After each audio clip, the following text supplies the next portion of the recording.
So first you can go to form.spd.globaltimbertrackingnetwork.org/query, and from here you'll be able to see the service provider query form.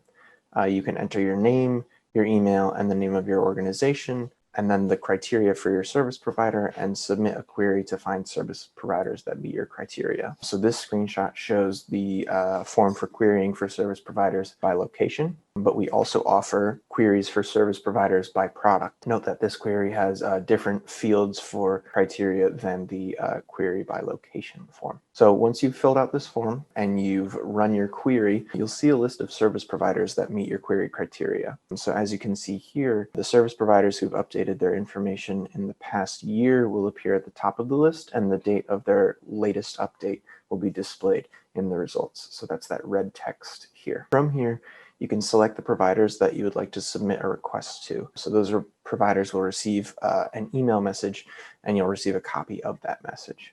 This is a sample screenshot of the service provider request message that you might receive. Note that it has the name and email of the person sending the request, as well as the specific criteria that they entered in the search query form. So from here, the primary contact of an organization can reply to this person and either say, yes, we can handle your request, or no, we can't handle your request. These are the reasons why.